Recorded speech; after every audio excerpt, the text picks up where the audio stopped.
ಸ್ನೇಹಿತರ ನಮಸ್ಕಾರ. ನಾನು ನಿಮ್ಮ ರಾಕೇಶ್ ಆರುಂಡಿ. ಕಾನೂನು ಇಷ್ಟು ಬಿಗಿಯಾಗಿದ್ದರೂ ಕೂಡ ಅದು ಯಾವ ಧೈರ್ಯದಲ್ಲಿ ಇಂಥ ಕೃತ್ಯಗಳಲ್ಲಿ ದುಷ್ಕರ್ಮಿಗಳು ಭಾಗಿಯಾಗ್ತಾರೇನೋ ಗೊತ್ತಾಗ್ತಾ ಇಲ್ಲ. ಆದರೆ ಕದ್ದು ಮಾಲು ಒಂದಲ್ಲ ಒಂದು ದಿನ ಬೆಳಕಿಗೆ ಬರಲೇಬೇಕು. ಆದರೆ ಇಡೀ ರಾಜ್ಯವನ್ನೇ ಬೆಚ್ಚಿ ಬೀಳಿಸಿದಂಥ ಬೆಂಗಳೂರಿನಲ್ಲಿ ನಡೆದಂಥ ATM ದರೋಡೆ ಗ್ಯಾಂಗ್ ಆರಂಭದಲ್ಲೇ ಪೊಲೀಸರಿಗೆ ಲಾಕ್ ಆಗ್ತಾ ಇರೋದು. ಸಿಲಿಕಾನ್ ಸಿಟಿಯ ಡೈರಿ ಸರ್ಕಲ್ ಬಳಿ ATM ವಾಹನದಲ್ಲಿದ್ದಂಥ ಬರೋಬ್ಬರಿ 7.11 ಕೋಟಿ ಹಣವನ್ನು ದರೋಡೆ ಮಾಡಿ ಎಸ್ಕೇಪ್ ಆಗಿದ್ದಂಥ ದರೋಡೆಕೋರರ ಗ್ಯಾಂಗ್ನ ಒಂದು ಕಾರು ತಿರುಪತಿಯಲ್ಲಿ ಪತ್ತೆಯಾಗಿದೆ. ಸದ್ಯ ಇನ್ವೆಸ್ಟಿಗೇಷನ್ ಚುರುಕುಗೊಳಿಸ್ತಾ ಇರ್ತಕ್ಕಂಥ ಪೊಲೀಸರಿಗೆ ದೊಡ್ಡ ಲೀಡ್ ಕೂಡ ಸಿಕ್ಕಿದೆ. ಈ ದರೋಡೆಗೆ ಬಳಸಲಾಗಿದ್ದಂಥ ಇನೋವಾ ಕಾರ್ನ ಬೆಂಗಳೂರು ಪೊಲೀಸ್ನವರು ಸೀಸ್ ಮಾಡಿದ್ದಾರೆ. ಹೀಗಾಗಲೇ ಈ ಕೇಸ್ಗೆ ಸಂಬಂಧಪಟ್ಟ ಹಾಗೆ ಇಬ್ಬರು ಶಂಕಿತರನ್ನ ಅರೆಸ್ಟ್ ಮಾಡಿ ವಿಚಾರಣೆ ಕೂಡ ನಡೆಸ್ತಾ ಇದ್ದಾರೆ. ಖತರ್ನಾಕ್ ಕಳ್ಳರು ಮಾತ್ರ ಇನೋವಾ ಕಾರ್ನಲ್ಲಿ ಒಂದೇ ₹1 ಹಣವನ್ನು ಕೂಡ ಬಿಟ್ಟು ಹೋಗಿಲ್ಲ. ಸ್ನೇಹಿತರೆ, ಬಹುಶಃ ಇವರು ತಿರುಪತಿಯಿಂದ ಕಾರನ್ನ ಚೇಂಜ್ ಮಾಡಿರೋ ಸಾಧ್ಯತೆಗಳು ಕೂಡ ಇದೆ. ಯಾಕೆಂದರೆ ಮಾರ್ಗ ಮಧ್ಯೆ ಬೇರೆ ಕಡೆ ಡೈವರ್ಟ್ ಮಾಡಲಿಕ್ಕೆ ಆರೋಪಿಗಳು ಕೂಡ ಬೇರೆ ವಾಹನವನ್ನು ಬಳಸಿ ಇಲ್ಲೇ ಆ ವಾಹನವನ್ನು ಕೂಡ ಬಿಟ್ಟು ಎಸ್ಕೇಪ್ ಆಗಿರೋ ಚಾನ್ಸಸ್ ಕೂಡ ಇದೆ. ತಿರುಪತಿ ಪೊಲೀಸರ ಜೊತೆ ದಕ್ಷಿಣ ವಿಭಾಗ ಪೊಲೀಸರಿಂದ ನಿರಂತರವಾದಂಥ ಶೋಧ ಕಾರ್ಯ ನಡೀತಾ ಇದೆ. ಹೋಟೆಲ್, ಲಾಡ್ಜ್, ದೇವಸ್ಥಾನ ಎಲ್ಲ ಕಡೆ ಶೋಧ ಕಾರ್ಯಾಚರಣೆ ಅಂತೂ ತೀವ್ರವಾಗಿ ನಡೀತಾ ಇದೆ. ಯಾಕೆಂದರೆ 4 ಜಂಟಿ ಆಯುಕ್ತರಿದ್ದಾರೆ. 18 DCPಗಳ ನೇತೃತ್ವದಲ್ಲಿ ಆರೋಪಿಗಳ ಹುಡುಕಾಟವನ್ನು ನಡೆಸಲಾಗ್ತಾ ಇರೋದು. ಕದ್ದವರು ಇನ್ನೆಷ್ಟು ದೂರ ತಪ್ಪಿಸ್ಕೊಂಡು ಹೋಗಲಿಕ್ಕೆ ಸಾಧ್ಯ ಅಂತ ಪೊಲೀಸ್ನವರು ಕೂಡ ಈಗ ಅಭಿಪ್ರಾಯವನ್ನು ಪಡ್ತಾ ಇದ್ದಾರೆ. ಇನ್ನು ಈ ದರೋಡೆಗೆ ಸಂಬಂಧಪಟ್ಟ ಹಾಗೆ ಇವರು ಬಳಸಿರ್ತಕ್ಕಂಥ ವಾಹನದ ಸ್ಟೋರಿಯೇ ಅಚ್ಚರಿಯನ್ನು ಮೂಡಿಸುತ್ತೆ. ಸ್ನೇಹಿತರು ನೋಡಿ, ದರೋಡೆ ನಡೆಸಬೇಕಾದ್ರೆ ಕರ್ನಾಟಕದ ರಿಜಿಸ್ಟ್ರೇಷನ್ ನಂಬರ್ ಪ್ಲೇಟ್ನ ಹಾಕಿದಂಥ ಕಳ್ಳರು ನಂತರ ಪರಾರಿಯಾಗಬೇಕಾದ್ರೆ ನಂಬರ್ ಪ್ಲೇಟ್ನು ಕೂಡ ಚೇಂಜ್ ಮಾಡೇ ಹೋಗಿದ್ದಾರೆ. UP ರಿಜಿಸ್ಟ್ರೇಷನ್ ನಂಬರ್ ಪ್ಲೇಟ್ ಬದಲಾಯಿಸಿದ್ದಾರೆ. ಜೊತೆಗೆ ಅಲ್ಲಿ ಯಾರ ಜೊತೆಗಾದರೂ ಸಂವಹನ ಮಾಡಬೇಕಾದ್ರೆ ಹಿಂದಿ ಮಾತನಾಡೋ ಮುಖಾಂತರವಾಗಿ ಪೊಲೀಸ್ನವ್ರಿಗೂ ಕೂಡ ದಾರಿ ತಪ್ಪಿಸುವ ಕೆಲಸವನ್ನು ಮಾಡ್ತಾ ಇರೋದು. CCTV ಲೊಕೇಶನ್ ಡಂಪಿಂಗ್ ಆಧಾರದಲ್ಲಿ ಈಗಾಗಲೇ ಇಬ್ಬರನ್ನು ವಶಕ್ಕೆ ಕೂಡ ಪಡೆದಿದ್ದಾರೆ. ಈ ಹಣ ಎಲ್ಲಿಗೆ ಹೋಗಿದೆ, ಯಾರಿಗೆ ತಲುಪಿದೆ, ಯಾರೆಲ್ಲ ಈ ಗ್ಯಾಂಗ್ನಲ್ಲಿದ್ದಾರೆ, ಈಗ ಸಿಕ್ಕವರು ಕೂಡ ಈ ಟೀಮ್ನಲ್ಲಿದ್ದರ ಅನ್ನೋ ಕಂಪ್ಲೀಟ್ ಚಿತ್ರಣಕ್ಕೋಸ್ಕರವಾಗಿಯೇ ಪೊಲೀಸ್ನವರು ಕೂಡ ಹರಸಾಹಸವನ್ನು ಪಡ್ತಾ ಇದ್ದಾರೆ. ಇನ್ನು ಈ ದರೋಡೆಕೋರರು ಮನಿ ಹೀಸ್ಟ್ನಂತಹ ವೆಬ್ ಸೀರೀಸ್ಗಳು ನೀವು ನೋಡಿದ್ದೀರಾ ಅನಿಸುತ್ತೆ. ಮನಿ ಹೀಸ್ಟ್ ವೆಬ್ ಸೀರೀಸ್ನ ಕಳ್ಳತನ ದರೋಡೆ ಹೇಗೆ ಮಾಡ್ತಾರೆ, ಯಾವ ರೀತಿಯಾಗಿ ಟೆಕ್ನಿಕಲ್ ಎವಿಡೆನ್ಸ್ಗಳು ಕೂಡ ನಾಶ ಮಾಡಬೇಕಾಗುತ್ತೆ ಅನ್ನೋದನ್ನು ಹೇಗೆ ಕಲಿತಾರೆ, ಪೊಲೀಸ್ನವ್ರಿಗೆ ಹೇಗೆ ಯಾಮಾರಿಸೋದು ಅನ್ನೋ ರೀತಿಯಾಗಿ ಈ ಥರದ ವೆಬ್ ಸೀರೀಸ್ಗಳಿಂದ ಕೂಡ ಇವರು ಪ್ರಭಾವಿತರಾಗಿದ್ರಾ ಅನ್ನೋ ಹಲವು ಅನುಮಾನಗಳು ಕೂಡ ಕಾಡ್ತಾ ಇದೆ. ಅದಕ್ಕೆ ಕಾರಣ ಕೂಡ ಇದೆ ನೋಡಿ. ಇವರು ದರೋಡೆ ಮಾಡಬೇಕಾದ್ರೆ 3 ಪೊಲೀಸ್ ಸ್ಟೇಷನ್ ಲಿಮಿಟ್ಸ್ಗಳ ಗಡಿ ಭಾಗದಲ್ಲಿಯೇ ರಾಬರಿ ಮಾಡಿದ ನಂತರ ರಾಬರ್ಸ್ ವಾಹನಗಳನ್ನು ಬಿಟ್ಟು ಹೋಗಿರೋದು ಹಲವು ಅನುಮಾನಗಳಿಗೂ ಕೂಡ ಕಾರಣವಾಗಿದೆ. ನೋಡಿ, CMS ವಾಹನ ಸಿಕ್ಕಿದ್ದಂಥ ಫ್ಲೈಓವರ್ 3 ಪೊಲೀಸ್ ಠಾಣೆಗಳ ಬಾರ್ಡ್ರ್ ಆಗುತ್ತದು. ಆ ಬಾರ್ಡ್ರ್ನಲ್ಲಿ ಬಿಟ್ಟರೆ ಆ ಕೇಸನ್ನು ಹ್ಯಾಂಡ್ ಓವರ್ ಮಾಡೋದಾಗಿರ್ಬೋದು, ಜೊತೆಗೆ ಅದನ್ನು ಕಂಟಿನ್ಯೂ ಮಾಡೋ ವಿಚಾರದಲ್ಲಾಗಿರ್ಬೋದು ಪೊಲೀಸ್ನವ್ರಿಗೆ ಒಂದು ಸ್ವಲ್ಪ ತರ್ಕಕ್ಕೆ ಬೀಳುವಂಥ ಕೆಲಸ ಅದು.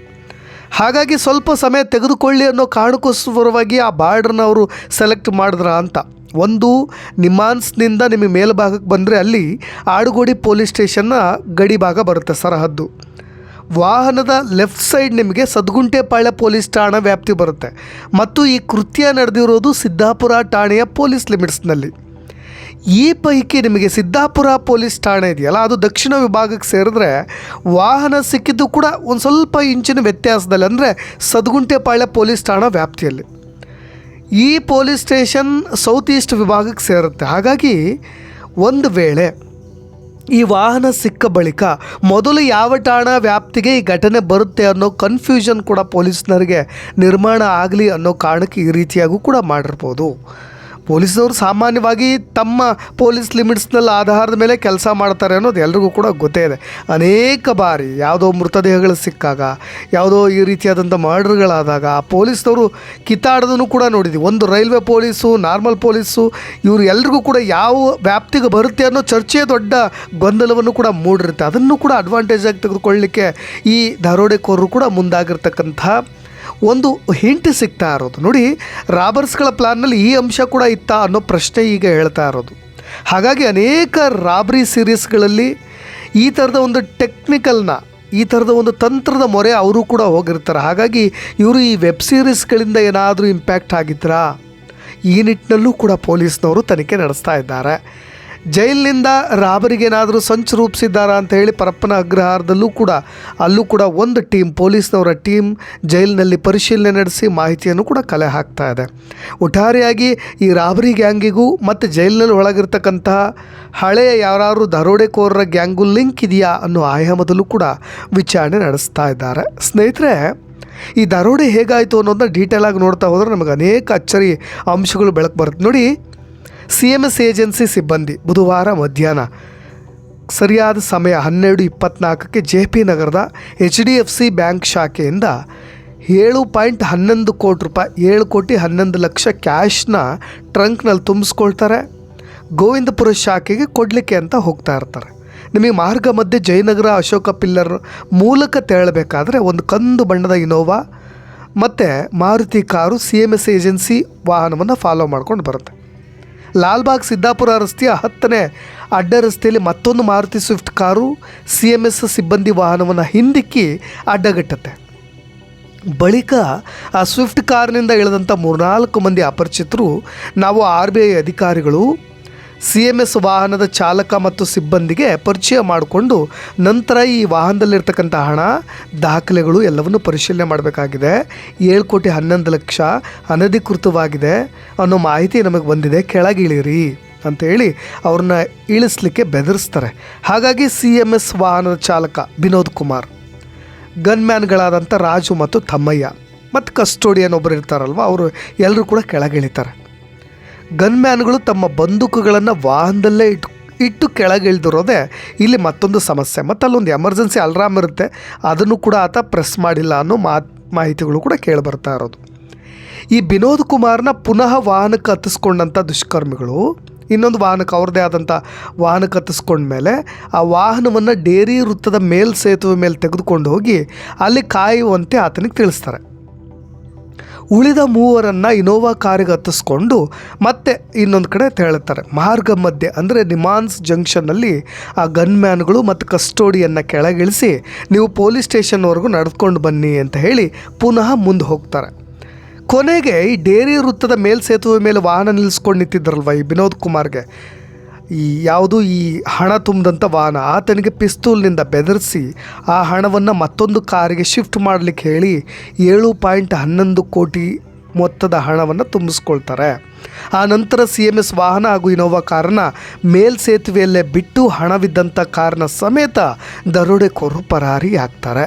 ಇದು ಪೊಲೀಸರ ಮೂಲಗಳಿಂದ ತಿಳಿದು ಬಂದಿರತಕ್ಕಂಥ ಮಾಹಿತಿ. ಕೇವಲ 15-20 ನಿಮಿಷಗಳಲ್ಲಿ ಈ ಥರದೊಂದು ದೊಡ್ಡ ದರೋಡೆ ನಡೆದಿರೋದು. ದುಷ್ಕರ್ಮಿಗಳು ಕೋರಮಂಗಲ ಮಾರ್ಗವಾಗಿ ವೈಟ್ಫೀಲ್ಡ್ಗೆ ಹೋಗ್ತಾರೆ, ಹೊಸಕೋಟೆ ಕಡೆ ಪರಾರಿಯಾಗೋ ಅನುಮಾನ ಕಂಡು ಬಂದಿರೋದು. ನೋಡಿ, ಒಂದು ಡಿಜಿಟಲ್ ಸಾಕ್ಷ್ಯಾಧಾರಗಳು, ಟೆಕ್ನಿಕಲ್ ಎವಿಡೆನ್ಸ್ಗಳು ಹೇಗೆ ಬೇಕಾದರೂ ಕಲೆ ಹಾಕ್ಬೋದು ಪೊಲೀಸ್ನವರು. ಆದರೂ ಕೂಡ ಈ ರೀತಿಯಾದಂಥ ಅಪರಾಧ ಪ್ರಕರಣಗಳು ಹೆಚ್ಚಾಗ್ತಾ ಇರೋದು ಆತಂಕ ಮೂಡಿಸ್ತಾ ಇರೋದು. ಈ ದರೋಡೆಕೋರರು ಹಲವು ದಿನಗಳ ಕಾಲ ಈ ಥರದೊಂದು ಪ್ರೀಪ್ಲ್ಯಾಂಡ್ ಮಾಡಿದ್ದಾರೆ ಅನ್ನೋದಕ್ಕೆ ಸಾಕ್ಷ್ಯ ಸಿಗ್ತಾ ಇದೆ. ಯಾಕೆಂದರೆ ಇನೋವಾ ಕಾರಿಗೆ ನಕಲಿ ನಂಬರ್ ಪ್ಲೇಟ್ ಬಳಸಿರೋದು. KA03NC 8052 ಮಾರುತಿ ಕಾರಿನ ನಂಬರ್ ಪ್ಲೇಟು. ಈ ಕಾರು ಇನ್ನೊಬ್ಬರ ಹೆಸರಿನಲ್ಲಿದೆ. ಅಲ್ಲದೆ ಕಾರಿನ ಹಿಂಭಾಗ ಗೌರ್ಮೆಂಟ್ ಆಫ್ ಇಂಡಿಯಾ ಅನ್ನೋ ಹೆಸರು ಬರೆಸಿರೋದು.